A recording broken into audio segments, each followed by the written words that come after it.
Olá, tudo bem? No programa de hoje falaremos sobre jejum, penitência e oração, esses que são os pilares do tempo quaresmal. No quadro Fragmentos do Carmelo, Adriana receberá o padre Kennedy Amorim.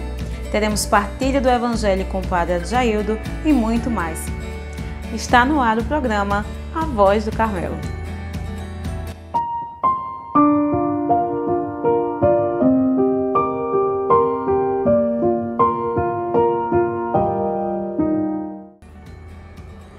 Boa noite, sejam muito bem-vindos a mais um programa A Voz do Carmelo. E o programa de hoje começa em grande estilo. Na última segunda-feira, dia 7 de março, o nosso querido Monsenhor Guilherme completou 85 anos de vida.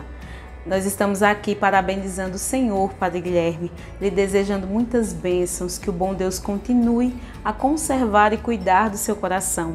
Padre Guilherme esteve no nosso programa um ano atrás e hoje nós estamos aqui rendendo essa pequena homenagem que é de toda a paróquia do Monte Carmelo. Nós o amamos de todo o coração, um cheiro e pessoal, o Padre Guilherme está muito bem. O quadro Fragmentos do Carmelo hoje vai receber uma pessoa que vocês conhecem muito bem.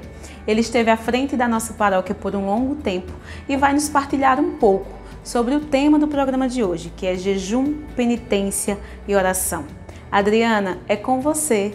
Está no ar o Fragmentos do Carmelo.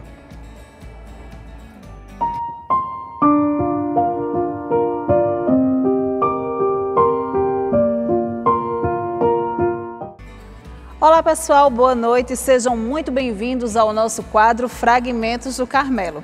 Hoje o tema do nosso programa é jejum, penitência e oração. E eu convido você a ir comigo até a paróquia Nossa Senhora de Fátima. Sabe o que é que a gente vai fazer lá? Eu vou entrevistar Padre Kennedy Amorim sobre esse tema. E aí, vem comigo? Bora lá?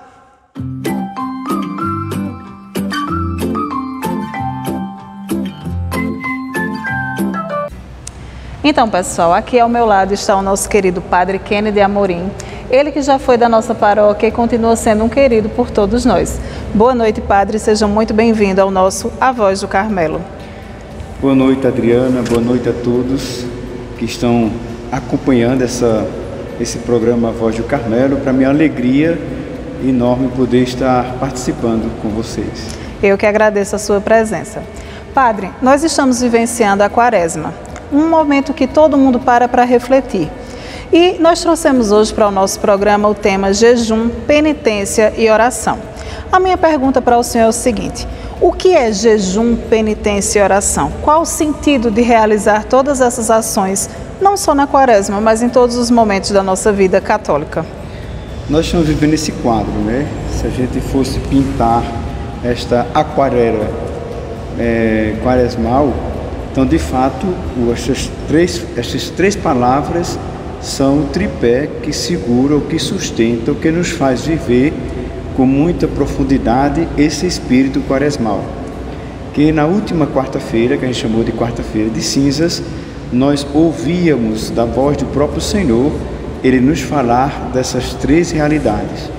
Contudo, dentro dessas três realidades, uma coisa que Ele deixou muito claro é que todas essas três realidades deveremos vivê-las de uma forma oculta, não para se ostentar ou mostrar-se mas de fato que sirva para a lapidação do nosso coração. Então, o jejum, a penitência e a oração, porque Nosso Senhor diz jejuar, fazer a caridade e rezar, não é? Então, eu tiraria a penitência, porque a penitência é justamente essa realidade. E as três realidades que Nosso Senhor coloca é a caridade, a oração e também o jejum. Então vamos lá. Tudo que nós vivenciamos em nossa fé, em nossa caminhada de fé, deverá nos aproximar de três realidades. A primeira, com Deus. A segunda, conosco. E a terceira, concomitante às duas últimas, com o próximo, com o outro, não é? Então, quando você pega o jejum, muitas vezes a gente só interpreta o jejum, só entende o jejum a partir da perspectiva de não comer. E de fato, né, o que é jejuar é deixar de comer por aquele período. Mas nós estamos vivenciando no nosso tempo moderno a utilizar o jejum para a saúde, né? Hoje os atletas dizem, vou fazer o jejum intermitente, não é? 12 horas, 18 horas, sei lá quantas horas eles fazem. Mas é o mesmo jejum? Não.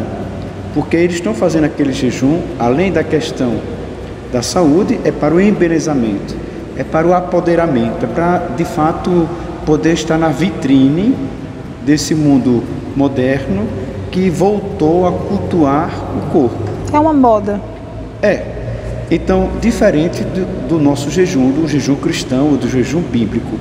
O jejum bíblico nos leva, quando a gente deixa de comer, a sentir a necessidade não só do alimento, mas a primeira coisa é a necessidade de lembrar que nós não somos autossuficientes. Se eu deixo de comer, o meu corpo enfraquece. Se eu deixo de comer, eu fico debilitado. Então a primeira coisa é tomar ciência ou consciência de que eu sou frágil, não é? Eu sou frágil. Se eu sou frágil, então a segunda tomada de consciência é que eu preciso de algo maior do que eu, que possa me sustentar. E esse algo maior do que eu é Deus. Então eu devo sentir uma pessoa necessitada de Deus, uma pessoa que busca de fato a Deus. E a terceira realidade, dentro dessa parte do jejum, é: se eu sou uma pessoa frágil, se eu sou uma pessoa que aprendo a entender que eu necessito de Deus, mas o jejum também me faz entrar em profunda comunhão com o meu irmão que sofre, aqueles que não têm de fato o que comer, aqueles que estão necessitados, aqueles que diariamente vivem o jejum, padecem do alimento para a vida, não é? Para a caminhada da vida. Digamos que seja uma oportunidade de eu me colocar no lugar do outro. Desse jeito, dessa maneira. Então o jejum não é somente uma prática de piedade no sentido somente vertical. Eu aprendo a entender, entendo que eu sou necessitado de Deus, mas ao mesmo tempo o jejum também me leva a essa prática ou a esse olhar no sentido horizontal. E eu também me compadeço do irmão que sofre. Então nosso Senhor, quando pede à comunidade, não é, que jejuem, e por isso não se espalhe, ele diz, não desfigure o rosto, não fique triste, ao contrário, porque justamente o jejum não é para a gente mostrar, o jejum é para a gente de fato ser a partir dessa perspectiva do encontro. Eu me encontro uma pessoa necessitada de Deus e consequentemente mais aberto e sensível à dor do outro. Na outra perspectiva é justamente a oração, não é? O nosso Papa Francisco, desde o seu início do ministério, vem exortando a comunidade a ter essa vivência da oração. Nós estamos vivendo num tempo muito corrido, não é? Então, a falta de tempo que nós temos também nos leva à falta de tempo para Deus. Então, a perspectiva da oração é essa perspectiva dessa comunhão, no sentido de um diálogo profundo com Deus, eu e Deus, não é? Então a oração me leva a ter essa intimidade com o sagrado e perceber-me que eu não sou somente um ser no mundo, mas também sou um ser espiritual, não é? Eu tenho um espírito, eu tenho uma alma, e essa alma precisa de algo que me sintonize, me canalize. Então a oração vai levar-me a me canalizar a tudo aquilo que me dá sentido. E o que me dá sentido, ou o que me canaliza para eu ser uma boa pessoa, uma boa mãe, um bom pai, um bom profissional, etc. Sim. Não é somente o saber intelectivo, mas a capacidade de me preencher das coisas que vai além disso. Porque muitas vezes eu sou um bom profissional, mas só em busca do lucro, não é? E aí isso não é a perspectiva cristã. A perspectiva cristã é aquilo que eu faça seja de fato serviço ao meu semelhante. E a oração me centraliza nisso. Não é? É o combustível que nós precisamos. Eu estou ali em comunhão com Deus, e essa comunhão com Deus me preenche, me faz um ser, me preenche a minha totalidade. E eu, preenchido nessa totalidade, eu me coloco a serviço. Por quê? Porque a minha oração me coloca a sentir a vontade de Deus para mim. A gente vê Jesus em diversos momentos da vida dele, justamente caminhando, ou melhor, em oração. Era de madrugada, depois de um dia inteiro de trabalho, enfim. Mas por quê? Porque ele não poderia se desviar do caminho ou do projeto que o Pai tinha. Então, criar essa comunhão com o Pai é fundamental para Jesus, para que ele de fato pregue o que o Pai o mandou. Por isso que ele responde: quem me vê, vê o Pai, porque ele era uma comunhão tão profunda. E nós cristãos, quando a gente vive essa vida de oração, a gente cria essa comunhão profunda com Deus, ao ponto de a gente poder fazer essa experiência que Paulo fez, viver para mim é Cristo, né? Então, de fato, eu tenho essa comunhão tão profunda com o sagrado, com Cristo, que o que eu quero falar, o que eu me expresso é de fato a vontade do Senhor. Então a oração de fato nos centraliza no sagrado, não é? E com certeza nos humaniza. Sem dúvida. Não é? Com certeza nos humaniza. E aí vem a terceira dimensão que nós celebrávamos na última quarta-feira, que devemos aprofundar nessa quaresma e deveremos vivê-la por toda a vida, que é a dimensão da caridade. Sim. Veja, tudo isso a gente está vivendo um tempo extremamente penitencial, não é? Então a quaresma, por excelência, é um tempo penitencial, não é? E essa penitência, essa purificação é para nos tornarmos de fato uma pessoa melhor, um cristão melhor e, consequentemente, uma pessoa no mundo melhor. E não pode existir um ser melhor, um ser que se diz, coloca-se, sou de Deus, sou de Cristo, se não tem uma prática com a caridade. E a caridade aqui, a gente entende, às vezes, somente na dimensão do dar um alimento, né? Mas a caridade tem muitas faces. Por exemplo, quantas vezes em casa você dedica um tempo para escutar de fato o seu filho, ou seu esposo, ou a sua esposa? Dentro da comunidade de fé, qual o tempo você dedica para visitar alguém que adoeceu, que é da comunidade, que é do seu grupo, que é do seu movimento, ir lá, como é que está, etc. Então a caridade, ela vai muito mais além do que somente ver alguém que passou fome e tomou um quilo de alimento ou um prato de feijão. Então, quando a gente entra nessa dimensão da caridade, a gente entra na dimensão de olhar o ser humano em todas as suas perspectivas. E aí sim, com aquele ser que é orante, esse ser que descobriu que também é falível, é finito e que necessita de Deus, eu me coloco a serviço do outro, não é? Como Cristo se colocou a serviço do outro. E a exemplo dele, com certeza, vivendo essas dimensões, nos tornaremos melhores e, consequentemente, edificaremos uma sociedade melhor. Lembrando que a mudança do mundo não começa fora, mas começa dentro de cada pessoa. Então, essa é a perspectiva da religião, essa é a perspectiva da vivência da fé. A gente mergulha nessa realidade para, de fato, nos tornando melhor por causa dele, por ti, por ele, não é? E por ele eu quero transformar o mundo, mas não como estamos transformando o mundo nas guerras, etc., mas transformar o mundo numa única perspectiva, que é a perspectiva do amor. Então, Adriana e todos, no amor, o amor nos leva a viver, o amor a Cristo, a Deus, nos leva a viver o jejum como, de fato, penitência enquanto me modela, a caridade, como eu for na dimensão de ajudar, de servir ao semelhante, e na perspectiva da oração, em comunhão com Deus. Entendeu? Entendi. Então, essa é a realidade que nós estamos celebrando, não só na última quarta-feira ou na quarta-feira de cinzas, mas estamos celebrando justamente esses dias quaresmais e devemos levar isso até o resto da nossa vida. Muito bem.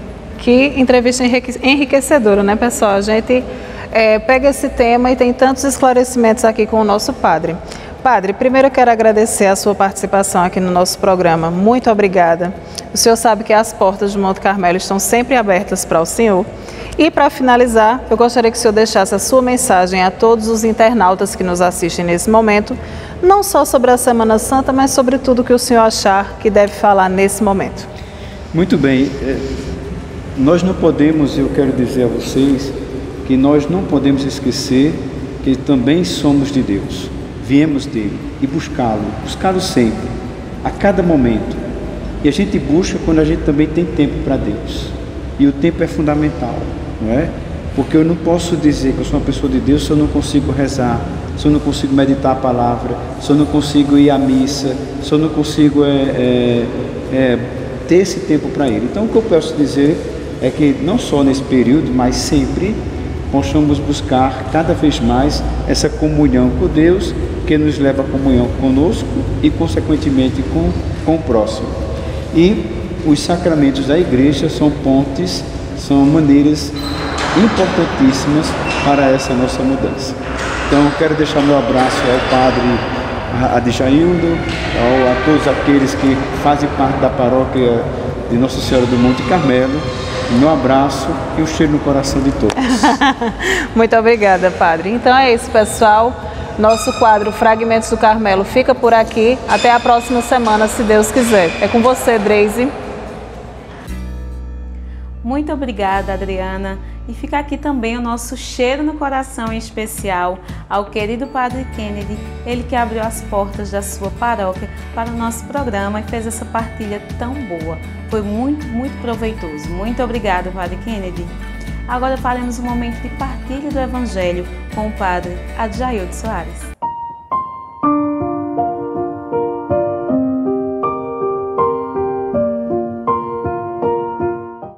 O Senhor esteja convosco, Ele está no meio de nós. Proclamação do Evangelho de Jesus Cristo segundo Lucas. Glória a vós, Senhor. Naquele tempo, Jesus levou consigo Pedro, João e Tiago e subiu a montanha para rezar. Enquanto rezava, seu rosto mudou de aparência e sua roupa ficou muito branca e brilhante. Eis que 2 homens estavam conversando com Jesus. Eram Moisés e Elias.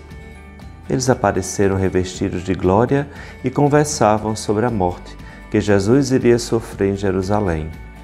Pedro e os companheiros estavam com muito sono. Ao despertarem, viram a glória de Jesus e os 2 homens que estavam com ele. E enquanto estes homens se iam afastando, Pedro disse a Jesus: Mestre, é bom estarmos aqui. Vamos fazer 3 tendas, uma para ti, outra para Moisés e outra para Elias. Pedro não sabia o que estava dizendo. Ele estava ainda falando quando apareceu uma nuvem que os cobriu com sua sombra. Os discípulos ficaram com medo ao entrarem dentro da nuvem. Da nuvem, porém, saiu uma voz que dizia: Este é o meu filho, o escolhido. Escutai o que ele diz. Enquanto a voz ressoava, Jesus encontrou-se sozinho. Os discípulos ficaram calados e naqueles dias não contaram a ninguém nada do que tinham visto. Palavra da salvação. Glória a vós, Senhor. Muito bem, a você que acompanhou a leitura do Evangelho neste segundo domingo da Quaresma, vai nos relatar esta experiência da transfiguração de Jesus. Algo muito importante na vida desses 3 discípulos, né? Esses discípulos vão acompanhar esta realidade agora, não apenas do Jesus humano, mas do Jesus agora também divino. Portanto, há 2 sinais bonitos. O rosto do Cristo que rezava, que transparece e deixa, iluminar-se pela essa glória de Deus, e ao mesmo tempo as suas vestes que se ilumina, mostrando todo esse esplendor do Cristo Jesus. Outro sinal que nos deixa esse Evangelho desse segundo domingo da Quaresma é a questão de Moisés e Elias. Moisés, este sinal do êxodo. Portanto, Jesus irá fazer o seu êxodo até Jerusalém. E depois Elias, que é o sinal do profetismo. Os profetas que anunciaram o Messias, que anunciaram por meio da sua morte e da sua crucificação, o Messias vai realmente resgatar toda a humanidade. Portanto, esses dois sinais, Moisés e Elias presentes neste sinal, indicando que este caminho, este êxodo que Jesus irá fazer até Jerusalém, vai se dar na dimensão maior de sua vida, que é a morte e ressurreição. Portanto, os discípulos experimentam, Pedro, Tiago e João experimentam deste mesmo sinal. Por isso que eles, ao mesmo tempo, experimentam uma glória tão grande que ficam com medo, ficam calados, mas ao mesmo tempo é algo que fortalece as suas vidas. Por isso, este Evangelho, a você, irmão e irmã que nos acompanha, que reza conosco, é um sinal grande, porque nos ajuda a compreender esta realidade de cada um de nós também, que como Pedro, Tiago e João, precisamos sempre experimentar desta glória de Deus que é derramada todos os dias em nossa vida. Precisamos sempre subir a montanha, ou seja, subir até Cristo, mas subir pela oração.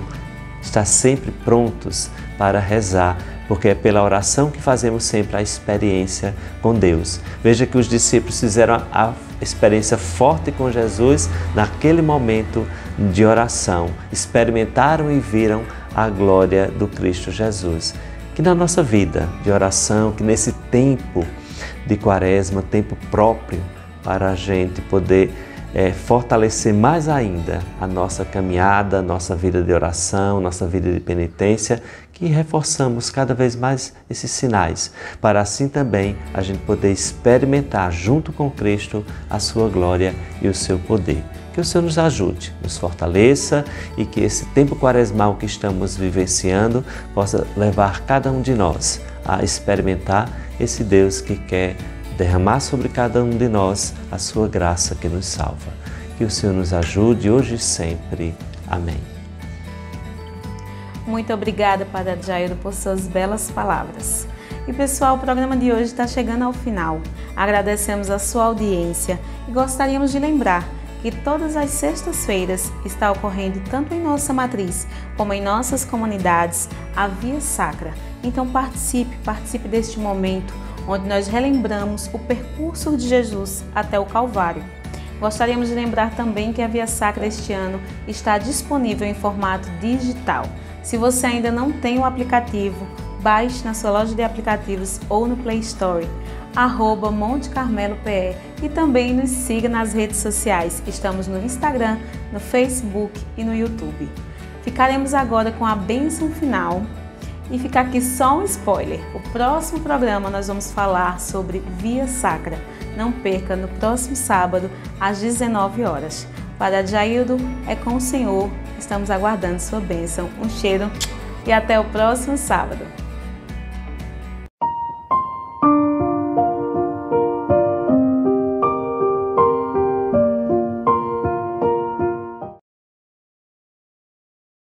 Agradecemos a todos vocês que acompanharam mais um programa A Voz do Carmelo, portanto que não deixe de participar, assim assistindo, acompanhando pelos meios de comunicação da nossa paróquia. Será sempre uma alegria, sempre um prazer você rezando e acompanhando conosco um pouco de toda esta caminhada, essa catequese que fazemos por meio deste programa. Por isso vamos agora neste momento a acolher a bênção do Deus Todo-Poderoso. O Senhor esteja convosco, Ele está no meio de nós. Desça sobre todos nós a bênção do Deus que é Pai, Filho e Espírito Santo. Amém. Bendigamos ao Senhor, graças a Deus.